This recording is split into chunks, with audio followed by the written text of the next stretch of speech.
Yes, we are still talking about the Trump attempted assassination because there is more information that has been revealed about the shooter. Now, first, we're going to start with what happened to the Secret Service director. Kimberly Cheeto has just resigned. So we want to cover the resignation first, which rightfully so. Obviously, during the testimony, it was very clear that she acknowledged that there were several failures that happened there. And then we're going to get into the story about the FBI director. We're going to pivot into that because the FBI director also testified and revealed some damning information about the shooter that I think you guys need to hear. Let's start with the Secret Service resignation first. I want to go straight to our Zach Cohen here in the Washington Bureau. Zach, I understand the Secret Service director has resigned after that very contentious hearing and all of these questions about the agency's handling of the assassination attempt of Donald Trump and what they were doing before that assassination attempt. What can you tell us? Yeah, Jim, U.S. official telling our colleague Evan Perez that Director Cheeto has tendered her resignation. Of course, that comes one day after she faced a grilling in front of House lawmakers who demanded answers about the security lapses that led to the assassination attempt of former President Donald Trump on July 13th. Of course, they were frustrated when Cheeto really refused to give any sort of detail about what their investigation so far has turned up as far as the U.S. Secret Service's role in those security lapses. Cheeto did take full responsibility for the failures that day during yesterday's hearing, calling it a colossal failure on the part of the U.S. Secret Service and on her and for her personally. Of course, taking that responsibility was not enough to keep her in the job of director. She today facing a chorus of people calling on her to resign, ultimately tendering her resignation, according to a U.S. official. And I think we all have pointed out multiple things that we saw during all the different videos that I've shown on this show. There were a number of things that just did not line up, that things that should have been done where there were multiple failures there from Secret Service. So, of course, she did the right thing by resigning. I mean, we're talking about this, after the fact, but the reality is this could have gone very differently, right?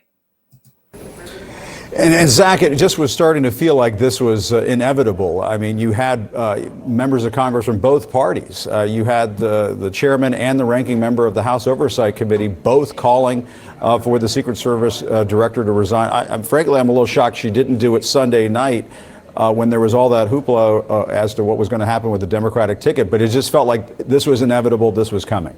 Yeah, that's absolutely right, Jim. And you'll remember during yesterday's hearing, one of the members, the Republican members of the committee, actually offered to give up her time during the hearing to have Director Cheeto write her resignation letter, and she politely declined. And at one point, she did say that she still believed that she was the best person for the job during that hearing. But you're right, a bipartisan letter from Congressman Jamie Raskin, a Democrat, and Republican chairman of the House Oversight Committee, James Comer, really tipping the balance here. That bipartisan call for her to step down was really, the writing was on the wall after that. Okay, so she has resigned, and now we are moving on to the testimony from the FBI director, which I think this is particularly important. We have two different clips that I want to show here. The first one is about the shooter's drone. And now I don't know if you guys are familiar with drones. I am, but if you're not familiar with drones, I mean, they do make noise. They do make noise. You can see them. I have not seen a silent drone.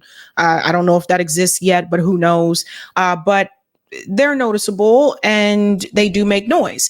I want you to hear what Director Ray says during this testimony about the drone that was supposedly involved in this as well. Listen to this. Gentleman yields back. Director, let me go back to where Mr. Bishop was. Tell me about the drone. You act like you wanted to fill us in on that. Fill us in. So we have recovered a drone that the shooter appears to have used. It's being exploited and analyzed by the FBI lab. The drone was recovered in his vehicle. So at the time of the shooting, the drone was in his vehicle with the controller. In addition, our investigation has uncovered. Do you know what time of day he flew it, and if he flew it on the day of the shot? Yeah. Oh, I'm sorry. Go ahead. So in addition, it appears that around 3:50 p.m., 4 o'clock in that window, on the day of the shooting, that the shooter was flying the drone around the area 2 hours. About 11 minutes. I want to be clear, but when I say the area, not over the stage and that part of the area itself, but I would say about 200 yards, give or take, away from that. We think, but we do not know. So again, this is one of these things that's qualified because of our ongoing review, that he was live streaming, viewing the footage from that, again, about 11 minutes in around the 3:50, 4 o'clock p.m. range. 2 hours before, he's flying a drone in the vicinity of the route. About 200 yards away, yes. 200 yards. Okay, that's... Let me pause here. 200 yards, let me pull this up. 200 yards isn't that far. So just keep that in mind. So you mean to tell me, it's like, guys, help me out here. You mean to tell me that this guy was flying a drone 2 hours prior to the shooting and nobody saw this? No one from Secret Service or anything? No one saw a drone for 2 hours? Doesn't that seem weird to you? You would have thought one person would have, you just, right. Okay, let's go on a little bit more. That's important information. What about the bombs that we've heard about in the shooter's car? So again, the FBI lab is exploiting those explosive devices. Yep. There were, we've recovered 3 devices, 2 in his vehicle and 1 back in his residence. Are these what you would call, your experts would call sophisticated operations, or this? I don't know. That's what I've been told by people who have some understanding of this area. Yeah, I think it's, we've seen more sophisticated and less. I would say these are relatively, again, keyword relatively crude devices themselves, but they did have the ability to be detonated remotely. And so to that point, in addition to the 2 devices that we recovered out of his vehicle, there were receivers for those 2 explosive devices with the devices. And then on the shooter himself, when he was killed by law enforcement, he had a transmitter with him. Now, I do want to add. Pause. So guys, this is why I continue to say there's no way, based on the evidence that I've heard, I don't believe there's any way he did this by himself. And I said that from day one. I mean, so this guy had a drone that he was flying for 2 hours prior to the event. He was live streaming apparently, and there were also explosives.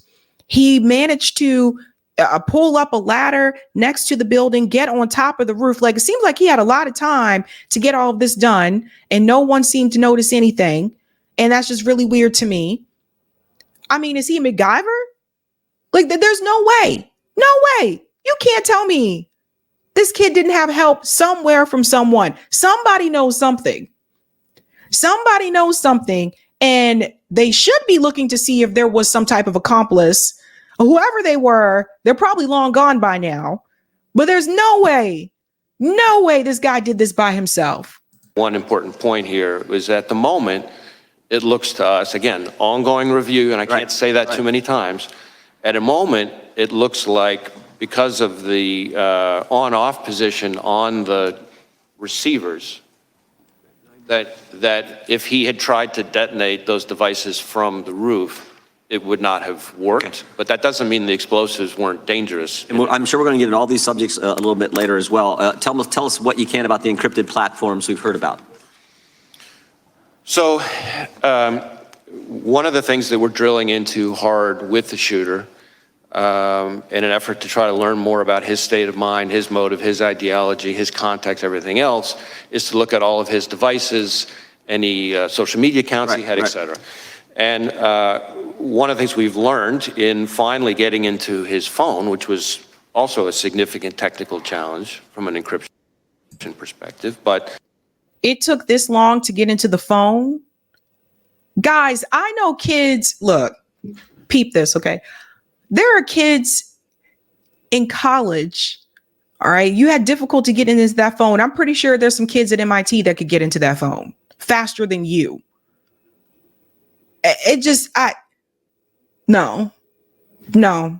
I'll tell you what I think really happened at the end of all of this. In addition, once we got on the phone, it turned out he was using some encrypted messaging application. And again, the same question relative to the bombs. Was this pretty sophisticated, or is this is the kind of the norm you see with folks like, similar situation? How would you describe on this subject, I would say this has unfortunately now become very commonplace, and it's a real challenge for not just the FBI, but state and local law enforcement all over the country. Tell me exactly the scope of, does the scope of your investigation include what I call that critical 5 minutes from when the 6:09, when this is based, I think, on the information you've given to Congress, 6:09 when the shooter's identified on the roof, and 6:14 when President Trump is ultimately escorted off, and all that happens, the shots that take place in between there. Do you have access to the communications that were going on at the time in that critical 5 minutes?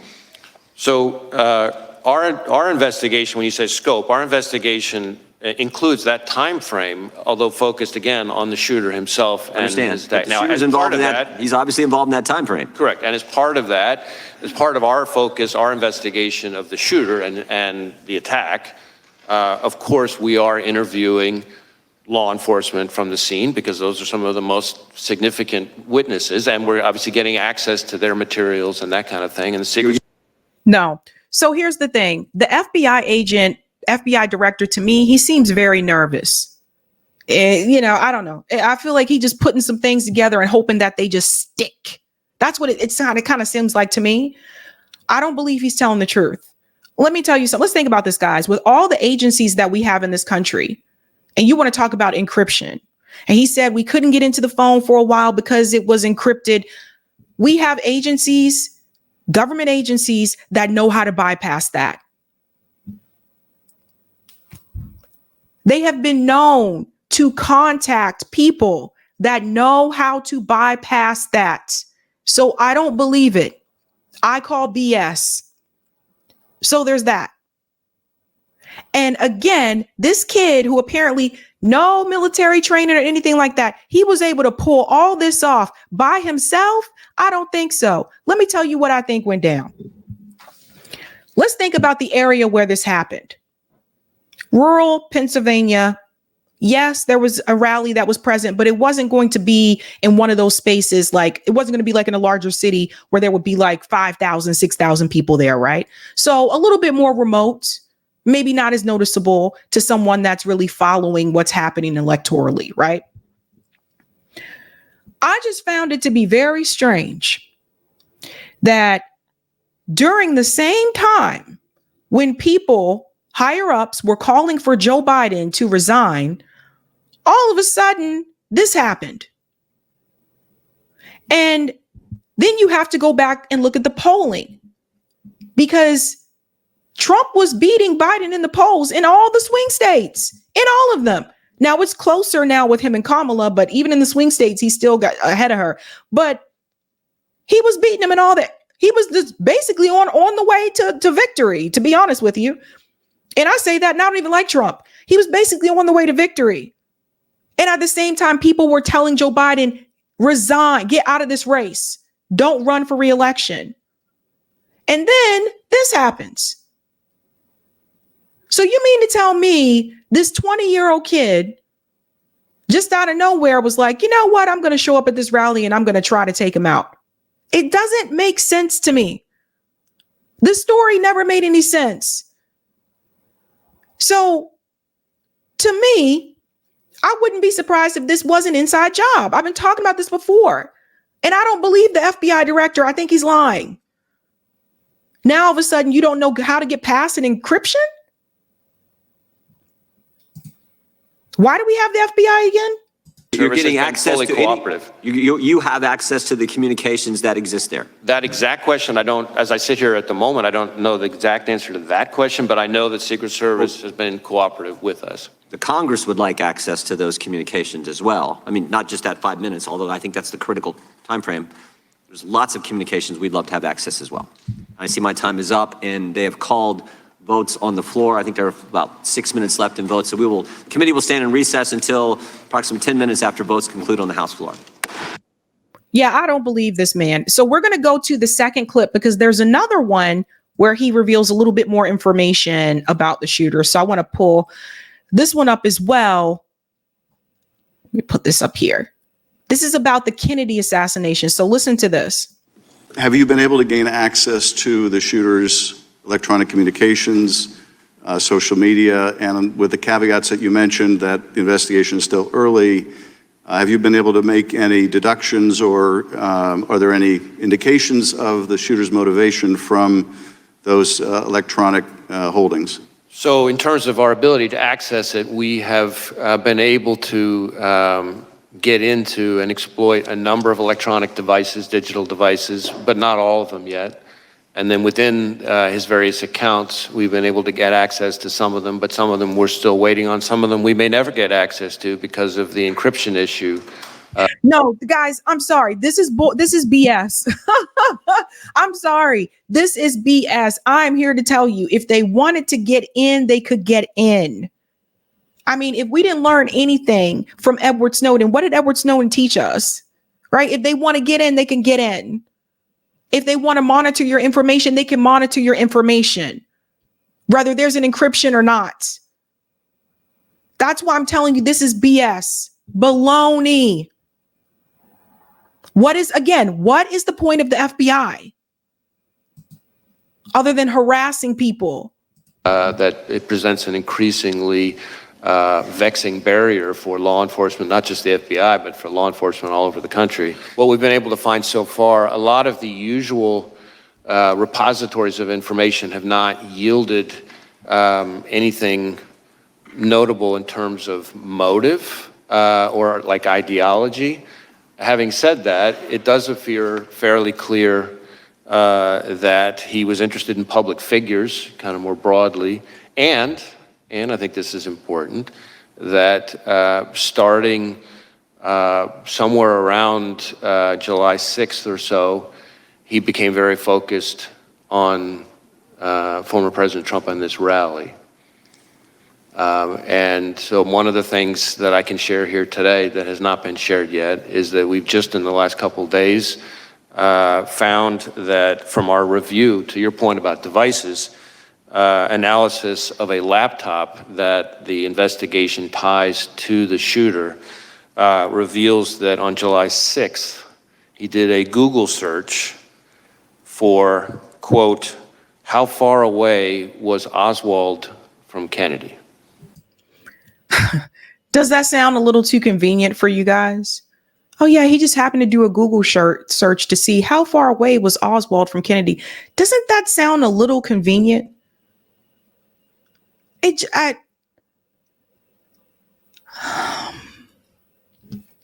at his face. Look at his facial expression. Look, does he even believe what he's saying?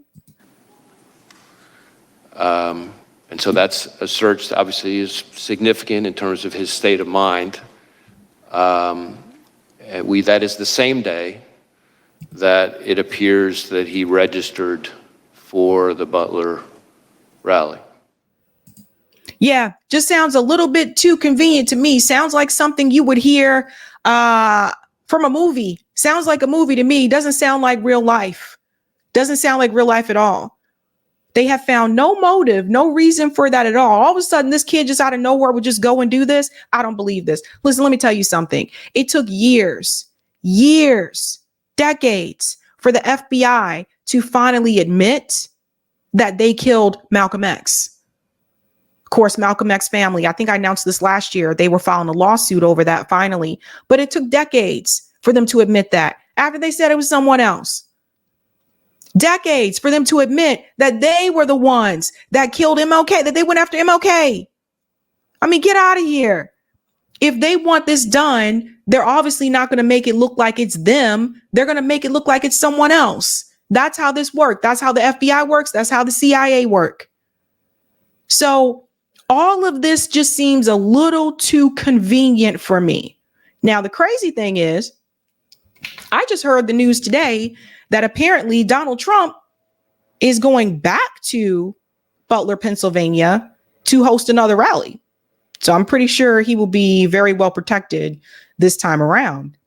But I've read too much about this. Even when I read about what happened to Fred Hampton, the way that they go about doing this, they have people from the inside of your organization that will infiltrate to help them take you down. That's what they did to Fred Hampton. And this is not to say that Trump is like some activist figure or whatever. But if it's someone that they feel they want to stop, for example, Russia, Ukraine. So that's the big thing for Trump, right? He said the war needs to end. He's tired of that kind of thing, and that it would have never happened if he were in office, and that he didn't start new wars. He did implement coups, but he didn't start new wars. So there's that, right? So the way that I kind of see it is that he would be a liability to the military industrial complex, and the deep state could see that. So they would not want him to win. Look how many wars have started under Joe Biden's presidency. So you guys see these things that happen, like they want people in that's going to keep the war machine going so they can continue to launder money. That's how this works. So the way that I see this, if you go back to the Black Panthers, for example, remember the way that they had Black Panther members turn against Fred Hampton. That's how they were able to kill Fred Hampton. So to me, this all seems a little way too convenient. The kid who they identified as the shooter is dead. So it's not like you can ask him what happened. And even if he would have lived, they probably would have killed him in prison.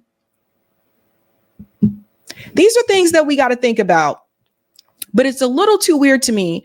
I never thought in my lifetime I would even see, a presidential assassination attempt.